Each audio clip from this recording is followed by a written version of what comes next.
Life's funny, isn't it?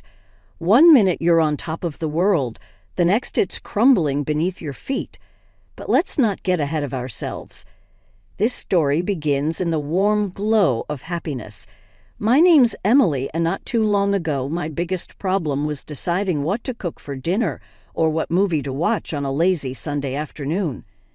James and I met in what you might call the old-fashioned way at a mutual friend's barbecue. He was the guy flipping burgers and telling stories, making everyone laugh. I remember thinking, who is this guy with his easy smile and a way of looking at me like I was the only one there? It didn't take long for us to become an us. "Emily, you have to try my special burger," he said, handing me a plate with a confidence that made me smile. "It's got a secret sauce that'll change your life." I laughed, rolling my eyes. "Change my life, huh? That's a pretty big claim for a burger. But I'll admit it was a darn good burger. Maybe not life-changing, but it definitely made that day memorable." Not long after, James met Grandma. She was everything to me, the one who raised me when my own parents couldn't.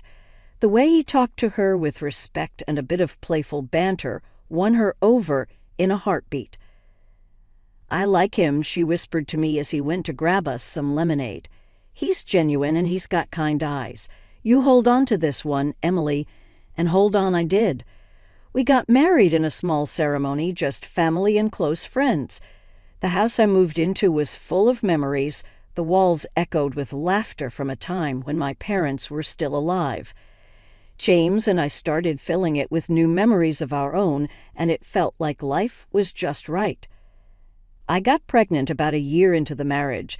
When I told James, the look on his face was something I thought I'd remember forever. With warmth in my heart, his joy seemed to match mine, filling up the room until it was almost bursting. "We're going to have a baby, Em," he said, lifting me up and spinning me around. "A little one of our own. Can you believe it?" "I can," I whispered back, "because it's happening with you." They say bad news never has good timing. The day I lost Grandma was a cold slap of reality, a reminder that life doesn't play fair. Grandma was more than family. She was my confidant, my cheerleader, my safe place. Losing her felt like being adrift at sea without a compass. I remember sitting on the sofa, a cup of tea growing cold in my hands, numb. James came to me, his face a mask of concern. "Em, talk to me," he urged, his voice gentle. "What's there to talk about?" I muttered, staring at the tea, watching as it lost its steam, its warmth, its life, kind of like how I felt inside. "We'll get through this together.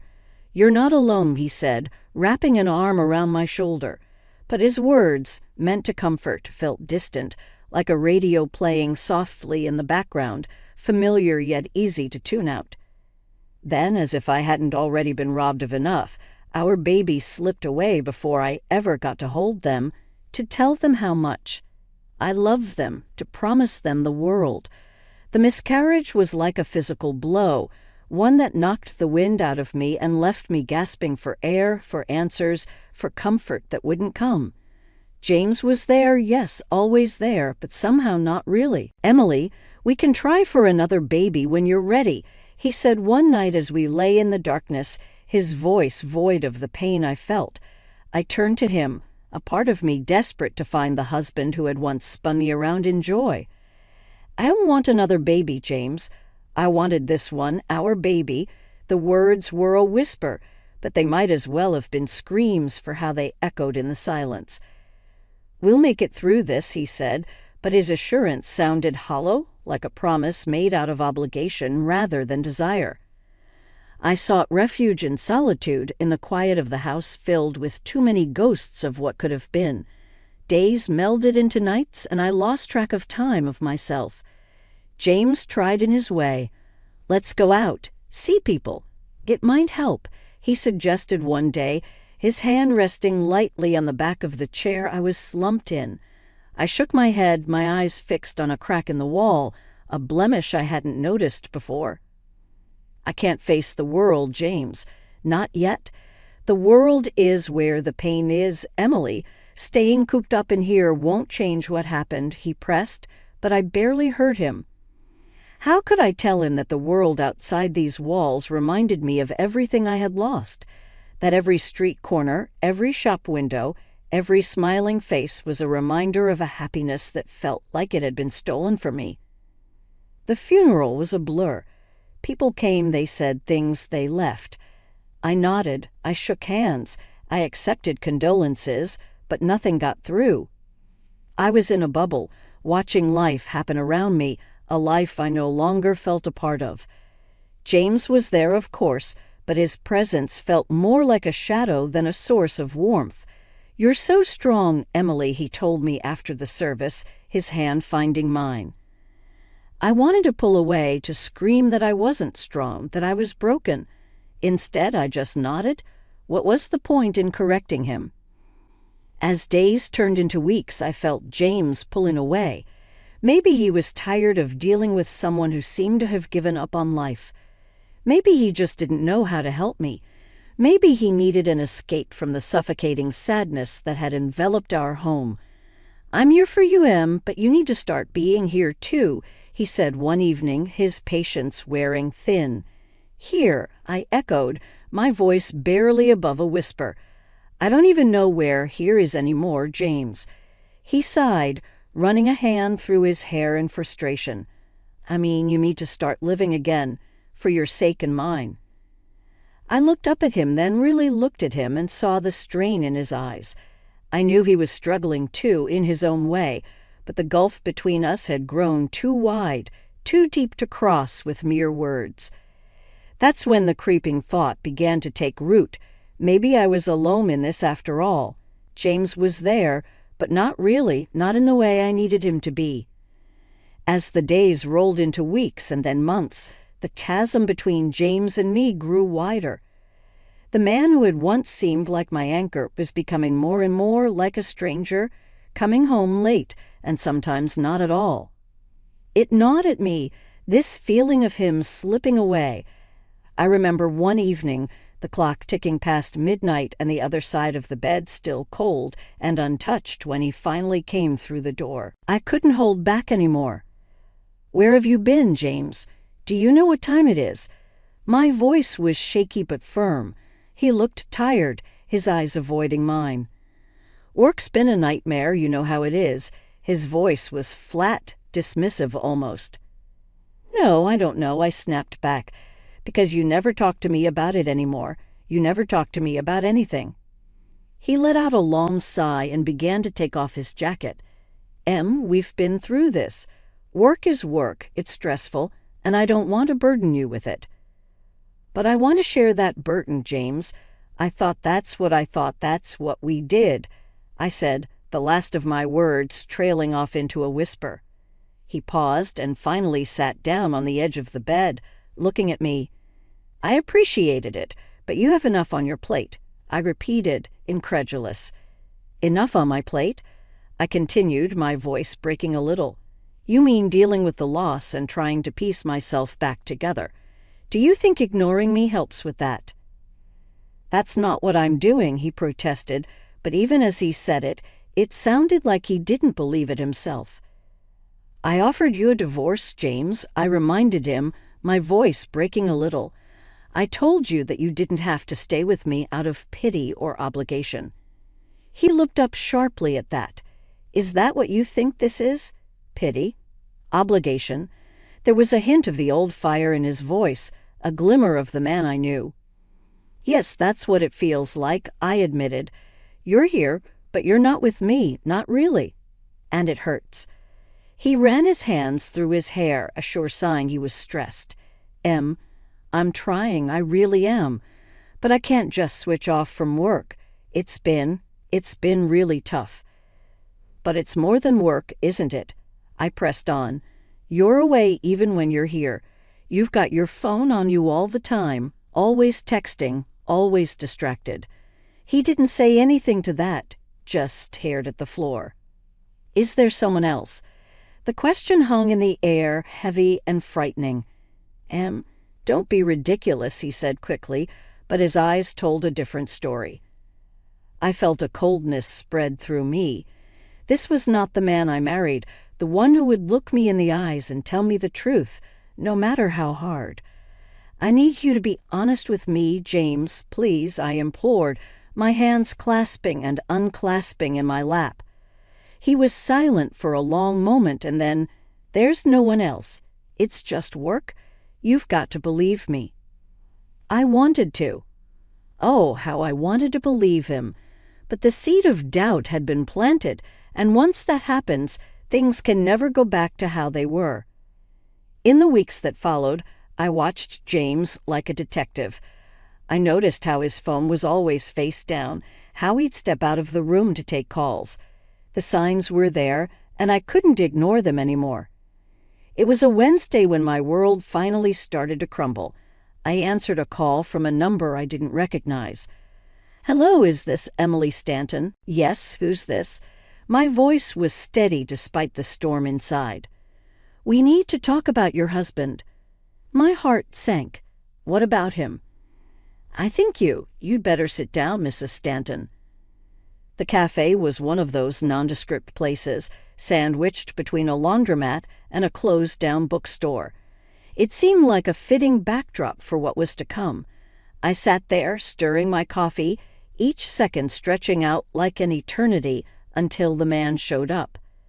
He was a large man with a look that didn't invite many questions. He sat across from me, his hands clasped together, a folder sitting like a barrier between us. "Mrs. Stanton, I'm sorry for the mystery, but I thought it was best we talk in person," he started, his voice serious. "Who are you?" I asked. "My name's Mike Sanders, and I believe we have a common problem, your husband, James." I swallowed hard. "What about him?" Mike opened the folder and slid a photo across the table. It was James with a woman I'd never seen before, laughing, close, too close. "That's my wife," Mike said, tapping the picture. I felt a strange detachment looking at it. What do they have to do with each other? "They work together, and they're having an affair," he said bluntly. I looked up, meeting his gaze.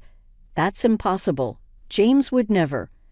Mike reached back into the folder and took out a handful of printed messages, placing them in front of me. "These are just from the past week," he said. I read them, each word a tiny dagger. There were plans to meet up, pet names, talk of the future. A future without me, without us. "Why are you showing me this?" I asked, my voice a ghost of itself. "Because I thought you should know, and because I want to end it. I thought maybe you would want that too." I stared at the evidence, my mind racing, but my heart already knew the truth. He told me he loved me. He promised he'd never leave. "People lie, Mrs. Stanton, and they're good at it," Mike said, his voice bitter. I took a deep breath, trying to steady myself. He was all I had. "You've got a choice here," Mike leaned forward. "You can pretend this never happened, go on with your life. Or you can confront him, make him face what he's done. And what about you?" I sighed, a heavy, weary sound. "I'm going to divorce her. She can have him if she wants. I just want out." My hands were shaking as I gathered the papers, folding them with care. I didn't feel. "What are you going to do?" Mike asked. The answer surprised even me. "I'm going to fight back," I said. Mike nodded. "Good. If you need anything, evidence, support, you let me know." "Thank you," I said, but as I stood up, I felt anything but thankful. My life as I knew it was over, and it was time for me to figure out what came next. That day the sun hung low, a glaring eye that seemed to watch over the unfolding scene with indifference. I was waiting on the porch when James's car pulled up. His step was light, too light for a man coming home to a crumbling marriage. He caught the look on my face as he approached. "What's with the gloom?" he asked casually, as if my scowl was just another part of an ordinary day. I held up one of the photos silently. His eyes flicked to it, and his smile faltered, but only for a second. "Oh, that," he chuckled. "I see you've met my other woman." I felt a hollow laugh bubble up from my throat. "Is that all you can say?"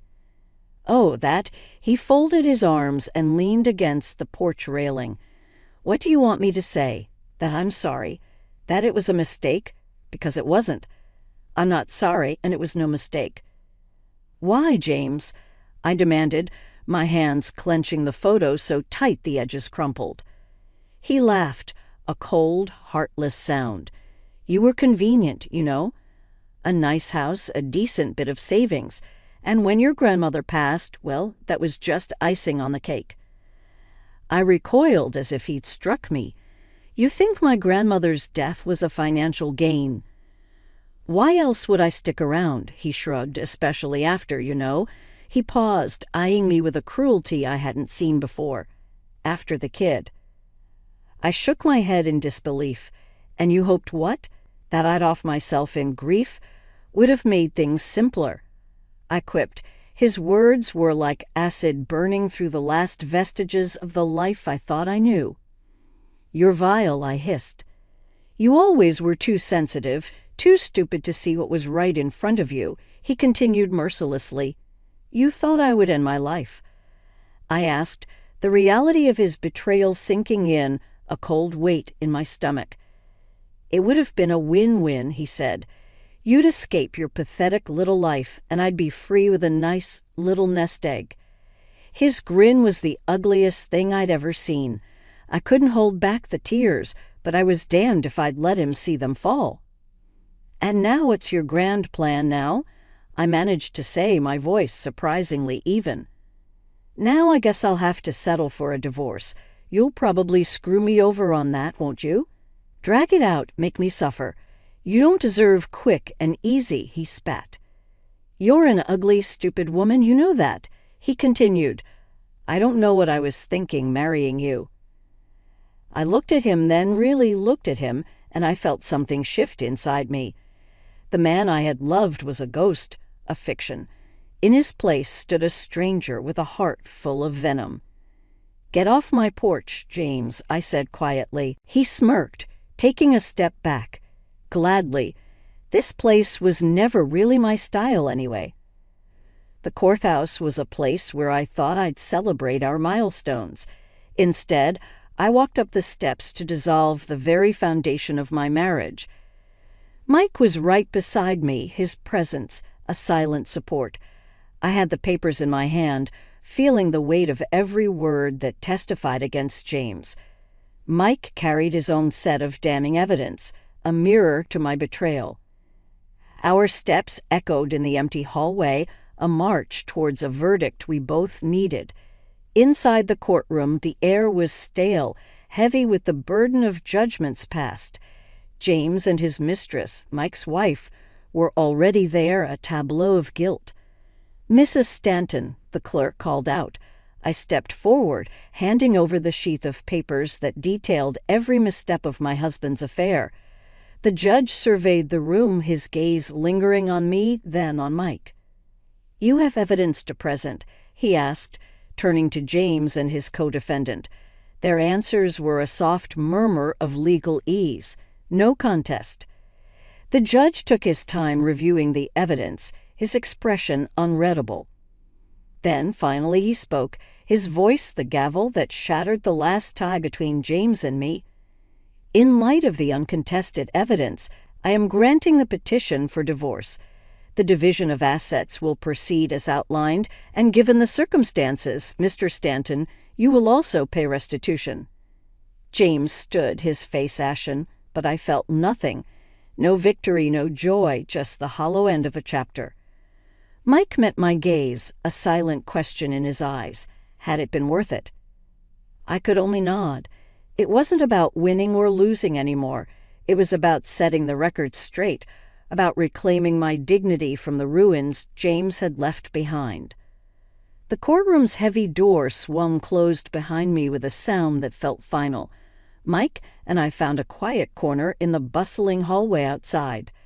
"So it's done," Mike said, his voice a mix of relief and something else, maybe sadness.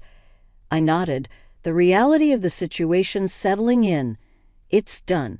They didn't even put up a fight, did they? No, he sighed, looking down at the floor. They knew there was no point.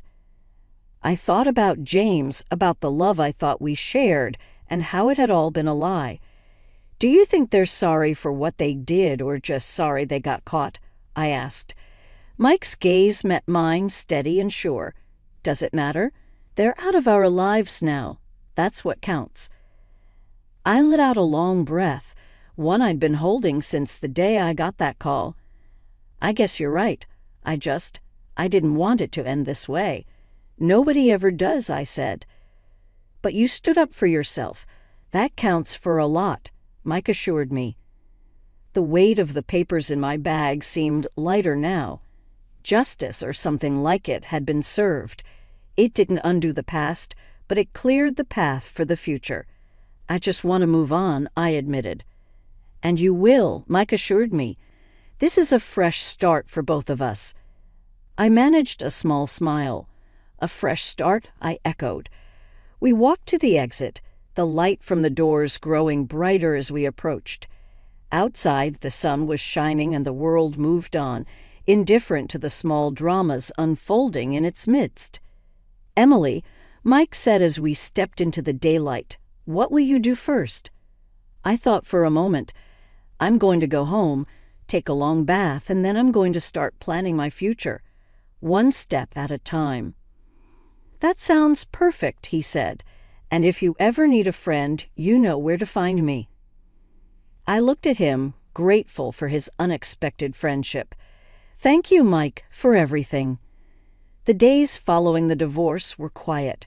One afternoon, as I was sorting through some of Grandma's old things, the doorbell rang. I hesitated for a moment, half expecting the past to be on my doorstep, but it was just Sarah, my neighbor. Hey, Emily, she greeted me with a warm, if somewhat pitying smile. I heard about everything. I'm so sorry I brought you some casserole. I figured you might not feel like cooking. I figured right. Thanks, Sarah, I said, managing a small laugh. We settled in the kitchen, the casserole warming in the oven, filling the room with a homely scent. So, what will you do now? Sarah asked, sipping on the tea I'd made for us. I'm not sure, I admitted, but I'm thinking of selling the house. There are too many memories here. I need a fresh start. That sounds like a good idea, she said. A new place, new memories. Yeah, I mused, gazing out of the kitchen window. I want to travel too, see the places Grandma and I always talked about. That's wonderful, Emily. It's what you deserve, Sarah encouraged. I hope so, but for now I'm okay with being by myself, I said, feeling a strength within me that I hadn't felt in years. You're stronger than you know, Emily, and this fresh start is just the beginning for you, Sarah said with a knowing nod. The timer on the oven dinged, then breaking our conversation. As I stood to get the casserole out, I felt a sense of closure. The chapter with James was over, but my story was far from finished. As I drifted off to sleep, I thought of Grandma, of her strength and her love. She had wanted me to be happy, to be cared for. In the end, I realized the person who needed to care for me the most was myself. And with that realization, I knew that no matter where I went or what I did, I would be okay.